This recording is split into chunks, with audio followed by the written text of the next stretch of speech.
जय हिंद प्यारे दोस्तों, मैं सद्दाम मरीशवासी एजुकेशन हब में आप सभी का स्वागत करता हूं। आज हम लोग पढ़ेंगे Bihar board 9th class chemistry रसायन शास्त्र भारतीय भवन बुक का क्वेश्चन आंसर देखेंगे। चलिए, तो ये तो दिया रहता है बुक में ही विकल्प वाला क्वेश्चन, ठीक है। आगे बढ़ते हैं हम लोग। रिक्त स्थानों की पूर्ति करे भी दिया रहता है, इसको भी छोड़ते हैं, और सत्य असत्य भी दिया रहता है। हम लोग शुरू करते हैं अति लघु उत्तरीय प्रश्न से। चलिए शुरू करते हैं। वह चीज क्या कहलाता है जो कुछ स्थान घेरता है तथा जिसमें द्रव्यमान होता है? पदार्थ कहलाती है, ठीक है, पदार्थ कहलाती है। द्रव्य क्या है? द्रव्य पदार्थ ही है। द्रव्य वह पदार्थ होता है जो स्थान घेरता है और जिसका द्रव्यमान होता है। क्या चीनी एक द्रव्य है? हाँ, चीनी एक द्रव्य है जो सरल भौतिक विधियों से अपने अवयवों में विभक्त नहीं होती है। पदार्थ की विभिन्न अवस्थाओं के नाम लिखें। पदार्थ के 3 अवस्था होते हैं, ठोस, द्रव और गैस, ठीक है। ठोस में आएगा सोना, लकड़ी, लोहा। द्रव में पानी, दूध, तेल। और गैस में एलपीजी, सीएनजी, ठीक है। आगे बढ़ा जाए।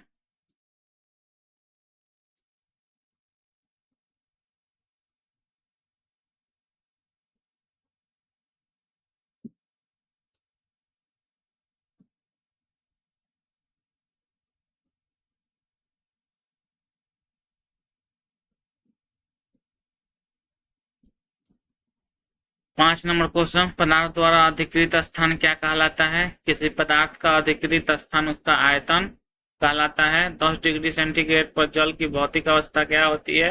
10 डिग्री सेंटीग्रेड पर या कमरे के ताप पर यह जल के रूप में यानी द्रव अवस्था में रहता है। अंतरा अणुक स्थान से क्या समझते हैं?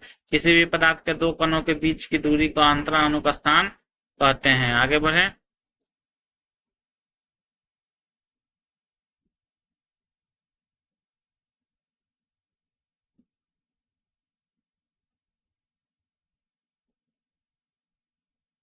आठ नंबर देखते हैं।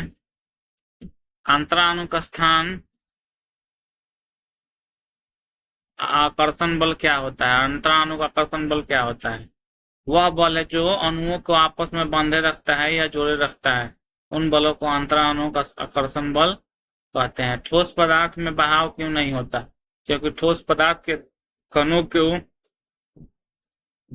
कणों के बीच लगने वाले अंतराणुक आकर्षण बल अधिक होता है, ठीक है। इसके कारण निश्चित आकार और आयतन होता है, दृढ़ और कठोर होता है, संपीडनीय नगण्य होता है, ठीक है। कण पास होता है, कण जो रहते हैं पास पास रहते हैं। आकर्षण बल अधिक प्रबल होता है। तो एग्जाम्पल में लकड़ी, कोयला, लोहा, सोना, ठीक है। आगे बढ़ते हैं। क्वेश्चन नंबर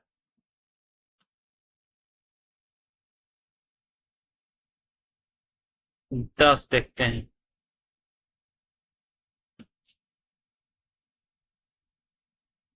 ठोस पदार्थ पर ऊष्मा का क्या प्रभाव पड़ता है? ठोस पदार्थ की सूचना उसके आयतन में लंबाई में वृद्धि होती है। ठोस में प्रसार होता है।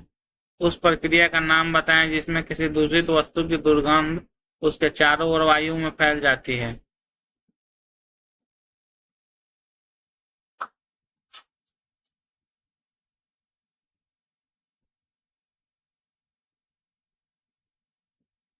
इसका आंसर उदरपातन नहीं होगा, ठीक है।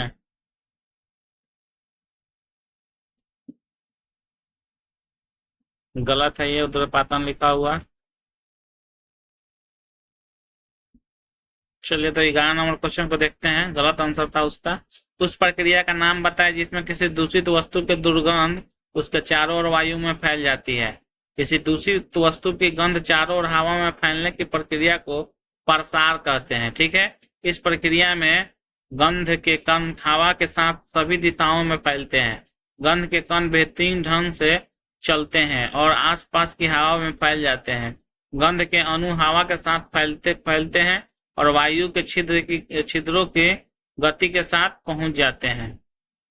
चलिए 12 नंबर देखते हैं। जल की थोड़ी मात्रा को कमरे के फर्श पर गिरा देने पर वह क्यों फैल जाता है?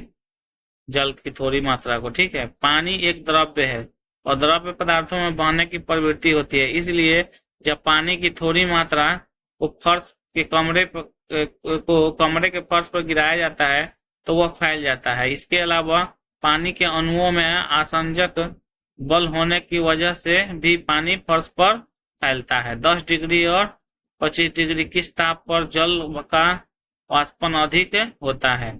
25 डिग्री ताप पर जल का वाष्पन अधिक होगा। आगे बढ़े।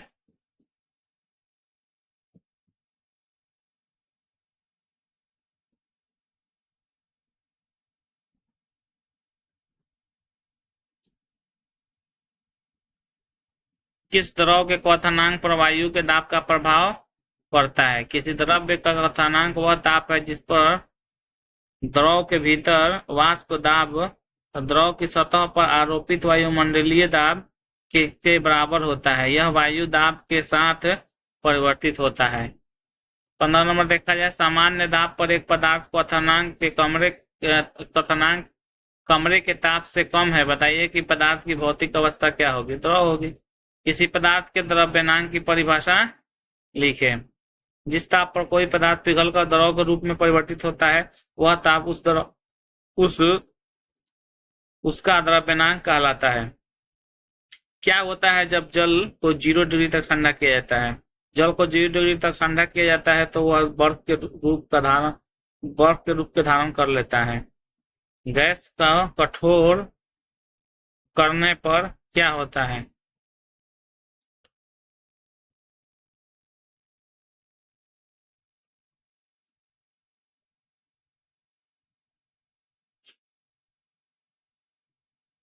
गैस को ठंडा करने पर क्या होता है? चलिए अगला क्वेश्चन देखते हैं। 18 नंबर, गैस को ठंडा करने पर जल बन जाता है। अमोनिया क्लोराइड को गर्म करने पर क्या होता है? अमोनिया क्लोराइड को गर्म करने पर वह सीधे वाष्प की अवस्था में बदल जाती है। पदार्थ की चतुर्थांश अवस्था को क्या कहते हैं? पदार्थ की चतुर्थ अवस्था को प्लाज्मा अवस्था कहते हैं। क्या कारण है कि गैसों को संपीड़नीय किया जा सकता है किंतु द्रव को नहीं? गैसों की अपेक्षा द्रव में अंतराणु स्थान बहुत कम होता है, यही कारण है। ठीक है, तो उसको हम संपीड़ित नहीं कर सकते हैं। उस गैस का नाम बताएं जिसकी आपूर्ति अस्पतालों में द्रव के रूप में की जाती है। ऑक्सीजन गैस है। 22 नंबर तक हो गया, आगे बढ़ते हैं।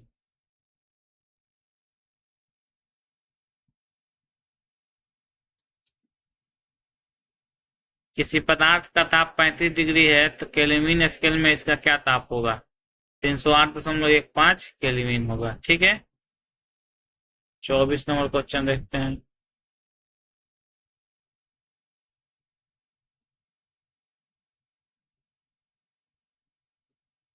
सामान्य दाब पर जल का एक नमूना क्वथनांक 102 डिग्री है तो क्या यह शुद्ध जल है? नहीं, क्योंकि अगर इसमें कोई अशुद्धि नहीं होता है तो शुद्ध जल का क्वथनांक सामान्य दाब पर 100 डिग्री होता है। उबलते हुए जल की तुलना में भाप अधिक जलन पैदा करता है, क्यों? अधिक ताप के कारण। क्या अमोनियम की गैसीय अवस्था को वाष्पन कहा जाता है? वाष्प कहा जाता है? नहीं। एक ऐसे सामान्य पदार्थ का नाम लिखे जो गर्म या ठंडा करने पर उसकी अवस्था में परिवर्तित हो जाता है। जल।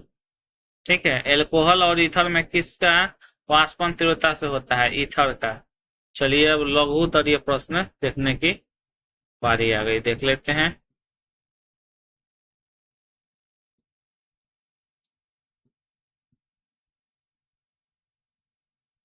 कह रहा है कि उदाहरण के साथ पदार्थ की परिभाषा लिखे। कोई भी वस्तु जो कुछ स्थान घेरे जिसमें द्रव्यमान एवं आयतन हो और अवरोध उत्पन्न करे, ठीक है, पदार्थ कहलाता है। जैसे लकड़ी, कागज, बर्फ। उदाहरण के साथ द्रव्य की परिभाषा करें। पदार्थ का वह शुद्ध रूप जिसकी एक निश्चित संरचना हो एवं जिसके स्पष्ट गुण हो द्रव्य कहलाता है। जैसे चीनी।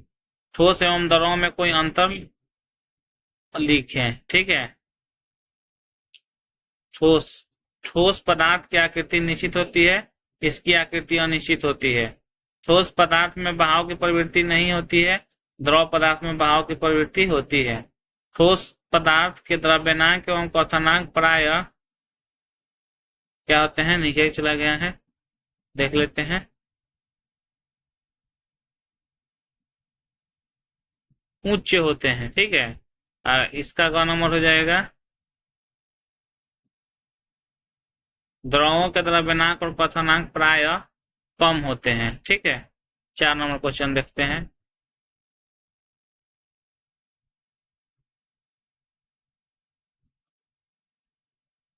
उर्ध्वपातन क्या है?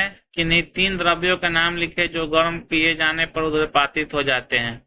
उर्ध्वपातन ऐसी वैसी प्रक्रिया है जिसमें कोई ठोस पदार्थ गर्म किए किए जाने पर बिना द्रव के रूप में परिणत हुए सीधे वाष्प की अवस्था में बदल जाता है, और उस वाष्प को ठंडा करने पर वह बिना द्रव के रूप में परिणत हुए सीधे ठोस की मूल अवस्था में परिवर्तित हो जाता है, जैसे अमोनिया क्लोराइड, आयोडीन तथा कपूर।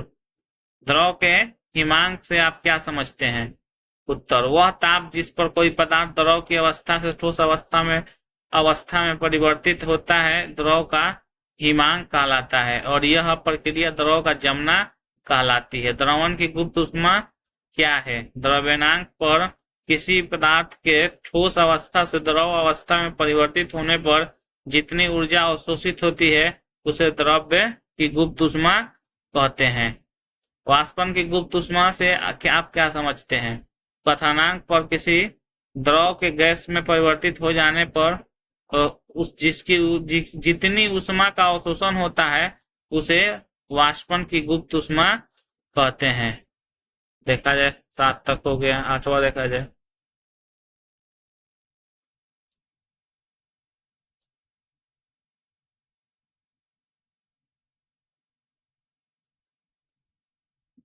आप कैसे सिद्ध करेंगे कि वाष्पन से ठंडक उत्पन्न होती है?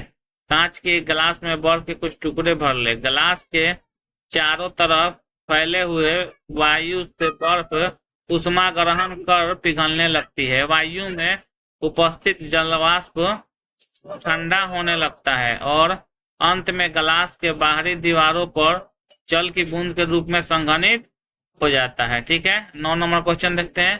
संघनन क्या है? गैस का संघनन कैसे किया जाता है? पदार्थ के गैसीय रूप का द्रव में परिवर्तित गैस का संघनन कहलाता है। गैस पर दाब बढ़ाकर या उसके ताप को कम करके संघनित किया जा सकता है।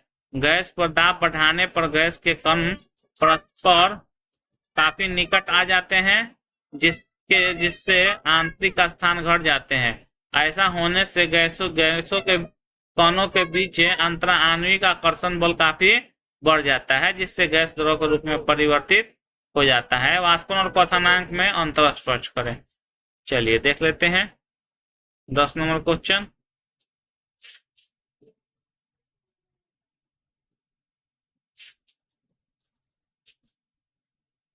वाष्पन और क्वथन, यह एक स्वतः होने वाली प्रक्रिया है जो सभी तापों पर होती रहती है।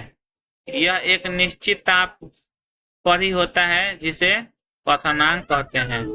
6 नंबर, यह द्रव के सिर्फ ऊपरी सतह पर ही होता है, द्रव के भीतरी भाग में नहीं।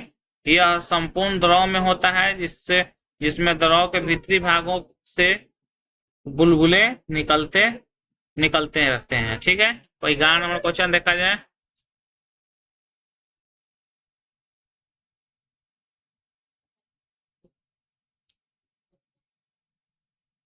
गैस के दाब से आप क्या समझते हैं?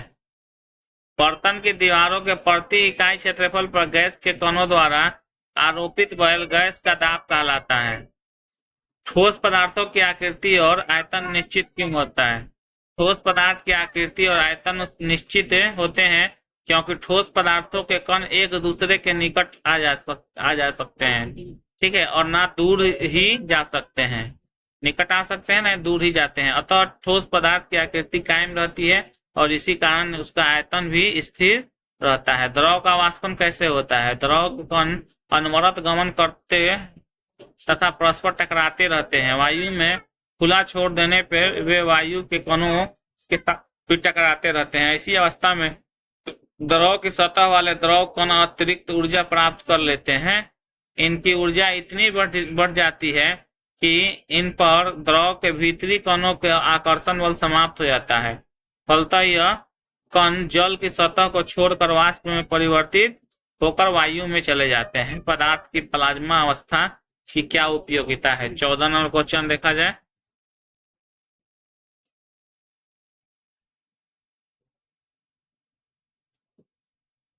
चौदह नंबर क्वेश्चन देखा जाए, पदार्थ का प्लाज्मा अवस्था से क्या उपयोगिता है? पदार्थ की प्लाज्मा अवस्था की, पदार्थ की प्लाज्मा अवस्था की उपयोगिता बहुत ही महत्वपूर्ण है। इस अवस्था का उपयोग प्रतिदीप्त ट्यूब और नियान संकेत वाले बल्ब के निर्माण में किया जाता है। प्रतिदीप्त ट्यूब में हीलियम या कुछ अन्य गैस भरी रहती है। गैस से होकर विद्युत धारा प्रवाहित होने पर विशिष्ट रंग युक्त उद्दीपक उत्पन्न होते हैं। यह रंग विशिष्ट गैस की प्रकृति पर निर्भर करती है। निम्नलिखित के लिए कारण बताएं। गर्म पके हुए खाद्य पदार्थ की गंध का एहसास हमें कुछ दूरी से ही होता है। ठंडे खाद्य पदार्थ की गंध का एहसास हमें उसके निकट जाने पर ही होता है। ठीक है, तो क्या जवाब है इसका? तापमान बढ़ने से कणों की गति तेज हो जाती है। अगर गर्मा गर्म खाने की गंध कई मीटर दूर से ही पहुंच जाती है, ठंडा खाने की महक लेने के लिए उसके पास जाना पड़ता है, क्योंकि कम तापमान पर कणों की गति कम हो जाती है। दूसरा देखते हैं, ख नंबर, बिना कोई अवशेष छोड़ के ही कपूर गायब हो जाता है। क्यों? कपूर का ऊर्ध्वपातन होता है, जिससे वह सीधे ही गैस अवस्था में परिवर्तित हो जाता है।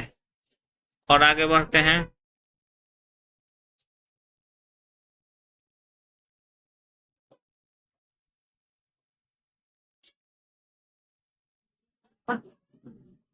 बर्तन की दीवार पर गैस दाब आरोपित करता है। क्यों?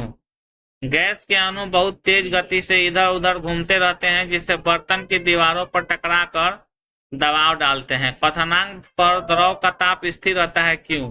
क्योंकि गर्म करने पर जब द्रव का पूरा वाष्प में नहीं बदल जाता, तब तक द्रव का ताप क्वथनांक पर स्थिर रहता है। गर्मी के दिनों में हम सफेद वस्त्र पहनना पसंद करते हैं। क्यों?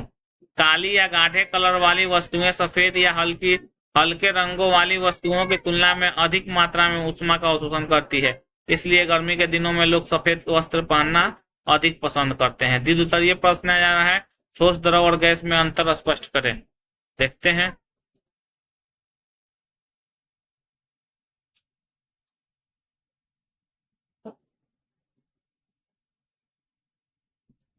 चलिए देखते हैं अंतर। ठोस के बारे में, इसमें आयतन तथा आकार दोनों निश्चित होता है। द्रव के बारे में, इसमें आयतन निश्चित पर आकार अनिश्चित रहता है। गैस में, इसमें आयतन तथा आकार दोनों अनिश्चित रहते हैं। इसमें अवयवी कणों के बीच की दूरी काफी कम होता है। इसमें अवयवी कणों के बीच की दूरी ठोस पदार्थ की अपेक्षा अधिक होती है। इसमें अवयवी कणों के बीच की दूरी काफी अधिक होती है।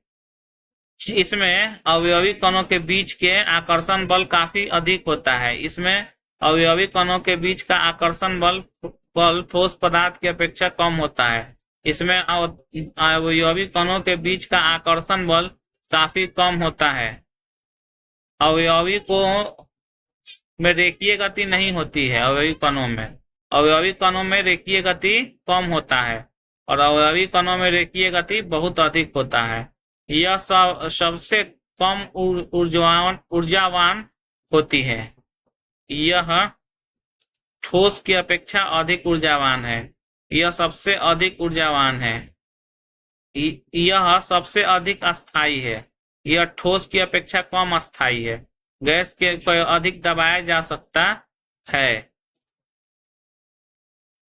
इन्हें बहुत ही कम दबाया जा सकता है। ठीक है, अच्छा, इसमें तो ये सबसे कम अस्थायी है, यहाँ होगा। ठीक है, पर 7 नंबर देखते हैं, इन्हें बहुत ही कम दबाया जा सकता है। यह ठोस की अपेक्षा कम अस्थायी है। गैस का अधिक दबाया जा सकता है। ठीक है, ऊपर नीचे हो गया। देखिए इसका ये रहा 7 नंबर, इन्हें ठोस से अधिक दबाया जा सकता है। 8 नंबर ऊपर नीचे हो गया है, देख सकते हैं आप लोग। आगे बढ़ते हैं।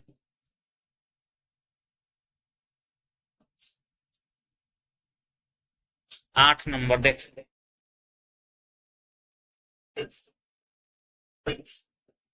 इनका निश्चित गलनांक होता है, द्रव का निश्चित क्वथनांक होता है, इनका निश्चित कांतिक मान होता है, कार्तिक मान होता है। ठीक है,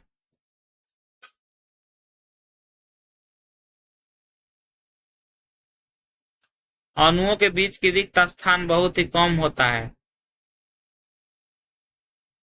ठोस से अधिक रिक्त स्थान रहता है, इनमें अधिकांश रिक्त स्थान पाया जाता है गैस में बात करें तो। ठीक है, गैस का उदाहरण वायु है, ठोस का उदाहरण कोयला हो जाएगा, ठोस का उदाहरण कोयला हो जाएगा यहाँ। ठीक है, लकड़ी हो जाएगा, और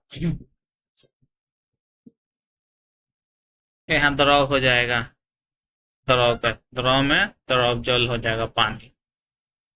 चलिए आगे बढ़ते हैं, नीचे दिया हुआ है, किसी में का कट छट के जो गया है नीचे है,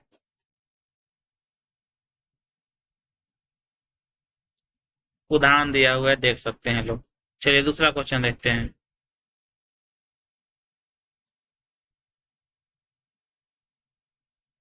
गैस के विशिष्ट गुणों का उल्लेख करें। गैस में द्रव्यमान होता है,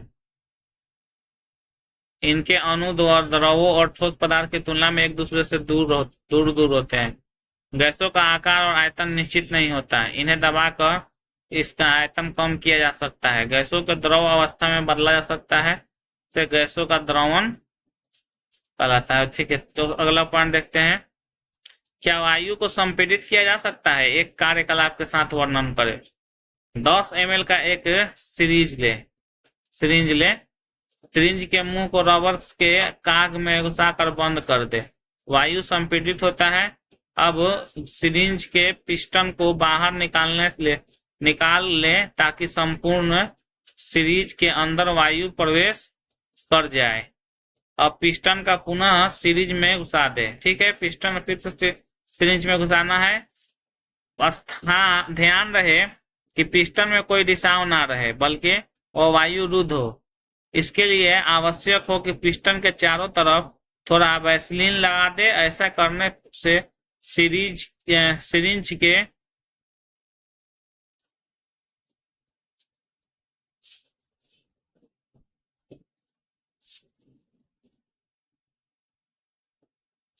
किनारा से होकर वायु का आवागमन पूर्णतः बंद हो जाएगा। अब पिस्टन को अंगूठे से दबाकर धीरे धीरे अंदर ले जाएं। अब देखेंगे कि पिस्टन सीरीज के अंदर सरकता जा रहा है, अर्थात सीरीज के अंदर वायु का आयतन कम हो रहा है। इसका अर्थ हुआ कि वायु गैस में संपीड़ित होने के कारण उस पर दबाव बढ़ाने पर उसका आयतन कम होने लगता है। इससे पता चलता है कि वायु संपीड़ित होती है।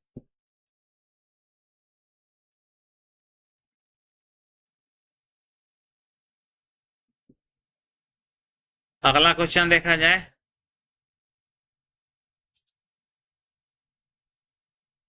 वाष्पन और कथन की व्याख्या करें, इनमें मुख्य अंतर क्या है? वाष्पन वह प्रक्रिया है जब कोई द्रव अपने क्वथनांक के कम ताप पर वाष्प में परिवर्तित हो जाता है, वाष्पन कहलाता है।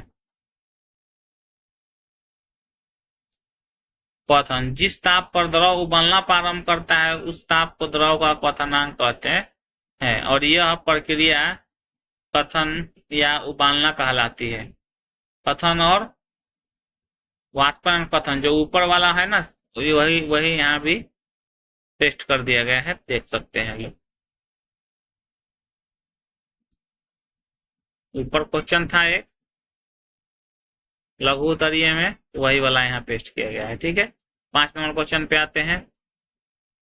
वाष्पन को प्रभावित करने वाले कारणों का उल्लेख करें। वाष्पन को प्रभावित करने वाले कारणों का उल्लेख करें। ताप वृद्धि से वाष्पन की दर अधिक हो जाती है। सतह का क्षेत्रफल में वृद्धि से वाष्पन की दर अधिक हो जाती है। द्रव की प्रकृति, कुछ द्रव शीघ्र वाष्पित होते हैं जबकि कुछ द्रव धीरे धीरे। वे द्रव जो शीघ्र वाष्पित हो जाते हैं उन्हें वाष्पशील द्रव कहते हैं। उदाहरण के लिए पेट्रोल, ईथर बहुत तीव्र गति से वाष्पीकृत होते हैं। वायुमंडल में उपस्थित आर्द्रता, वायुमंडल में उपस्थित आर्द्रता या आर्द्रता की बात हो रही है, वायुमंडल में उपस्थित आर्द्रता या नमी कम होने पर वाष्पीकरण की दर अधिक हो और अधिक होने पर कम होती है।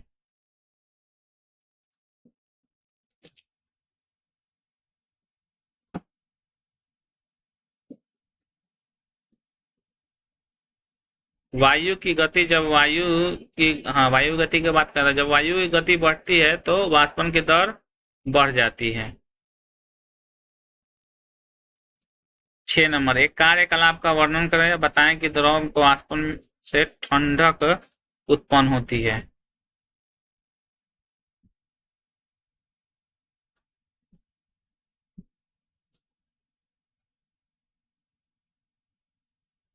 एक मिट्टी की सुराही में जल भर ले तथा इसके ताप अंकित कर ले। अब सुराही का मुंह ढक्कन से बंद करके छोड़ दे। 2 या 3 घंटे के बाद सुराही के जल का ताप अंकित करें। आप पाएंगे कि जल का ताप पहले से ही की अपेक्षा कम हो गया है। ठीक है, अर्थात सुराही का जल ठंडा हो गया है। मिट्टी की सुराही में अनेक छोटे छोटे छिद्र होते हैं जिससे होकर जल के कण सुराही की बाहर सतह पर चले जाते हैं। ये कण जलवाष्प के रूप में वायु में चले जाते हैं। इन कणों के वाष्पन के लिए आवश्यक ऊष्मा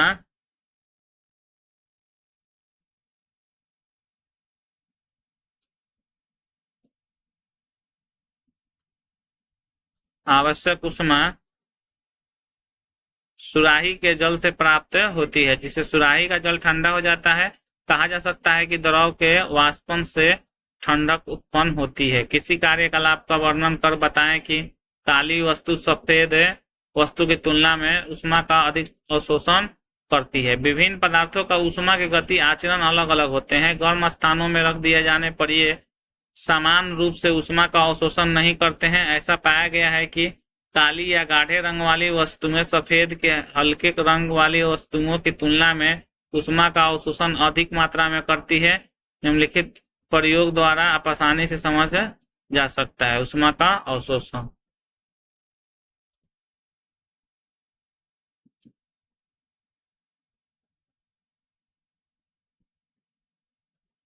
दो थर्मामीटर लेना है। अब दोनों थर्मामीटर के धूप में समान ताप पर रख देते हैं। 15 से 20 मिनट पश्चात तो दोनों थर्मामीटर के पारे का स्तर देखने से पता चलता है कि थर्मामीटर ए में पारे का स्तर कम ऊंचाई तक पहुंचा है, जबकि थर्मामीटर बी में यह स्तर अधिक ऊंचाई तक पहुंच गया है। अर्थात थर्मामीटर ए में अंकित ताप और थर्मामीटर बी में अंकित ताप अधिक है। इससे स्पष्ट होता है कि थर्मामीटर बल्ब के ऊष्मा का अवशोषण अधिक एवं थर्मामीटर ए के बल्ब द्वारा ऊष्मा का अवशोषण कम होता है। क्यों कम होता है पता है? एक में व्हाइट कपड़ा बांध देते हैं, एक में काला कपड़ा बांध देते हैं। ठीक है, थर्मामीटर के साथ उसका कौन ज्यादा गर्मी अवशोषण करेगा? तो काला वाला ज्यादा ऊष्मा का अवशोषण करेगा, सफेद वाला कम करेगा। ठीक है, व्याख्या। काली वस्तुएं ऊष्मा का अवशोषण अधिक मात्रा में करती है। काली वस्तुओं में इसी गुण उपयोग और सौर कुकर का निर्माण किया जाता है। यही कारण है कि गर्मी के दिनों में लोग सफेद कपड़े का पोशाक पहनना अधिक पसंद करते हैं, क्योंकि सफेद पोशाक ऊष्मा का अवशोषण कम मात्रा में करती है। ठीक है,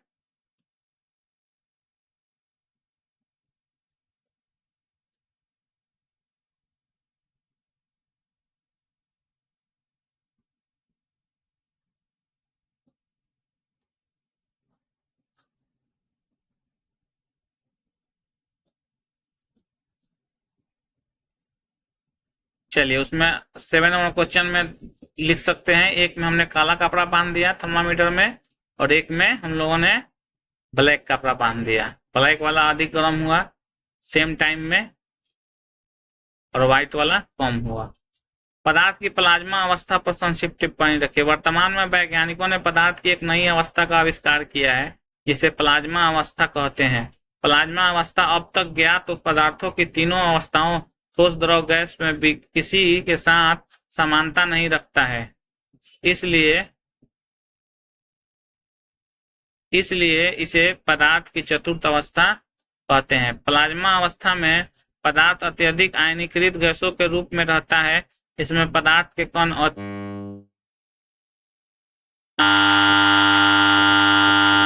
हैं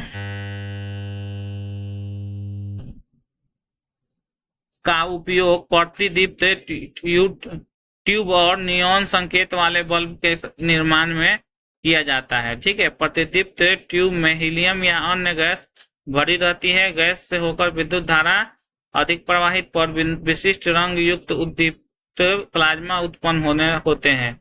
यह विशिष्ट रंग के गैस का प्रकृति पर निर्भर करता है। निम्नलिखित निम्नलिखित के लिए एक कारण बताएं। चलिए देखते हैं 9 number question.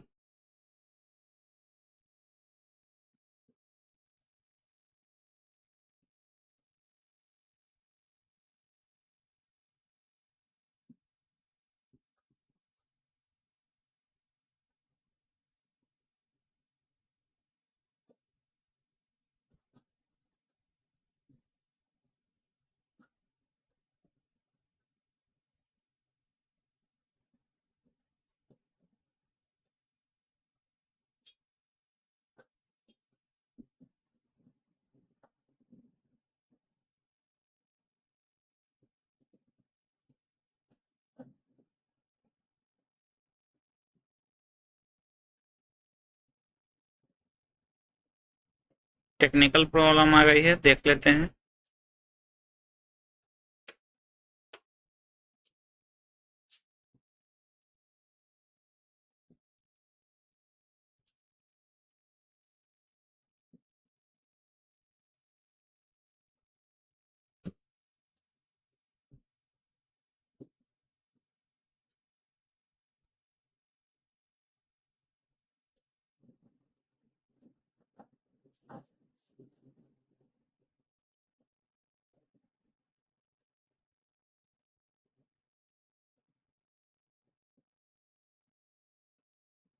Nine number question देखा जाए। टेक्निकल एरर था। बर्फ के टुकड़े को स्पर्श करने पर ठंडक की अनुभूति होती है। इसका कारण यह है कि बर्फ के टुकड़े को स्पर्श करने पर बर्फ का वाष्पन होता है। इसके लिए आवश्यक ऊष्मा हमारे हाथों से प्राप्त होती है। हाथ ठंडी हो जाती है, साथ ही ठंडक की अनुभूति होती है। मिट्टी का घड़ा या सुराही में रखा हुआ जल ठंडा हो जाता है। कारण बताना है।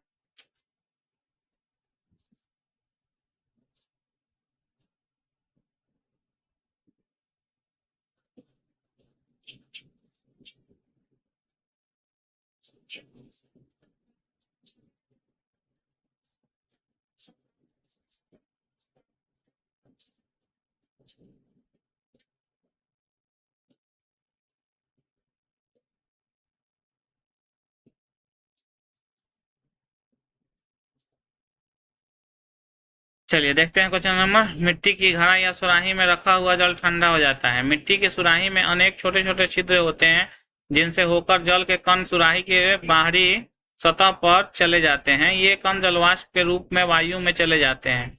इन कारणों से वाष्पन के लिए आवश्यक ऊष्मा सुराही के जल से प्राप्त होती है, जिससे सुराही का जल ठंडा हो जाता है। ठीक है, रहने देते हैं आज के लिए इतना ही। मिलते हैं नेक्स्ट वीडियो में। अगर किसी को नोट्स चाहिए तो इस नंबर पे व्हाट्सअप करेंगे 8178781611। ठीक है, किसी भी 11 12 9 10 7 8 9 10 11 12 किसी का भी नोट चाहिए संपर्क कर सकते हैं किसी भी सब्जेक्ट का। आज के लिए इतना ही, मिलते हैं नेक्स्ट वीडियो में। तब तक थैंक यू, जय हिंद।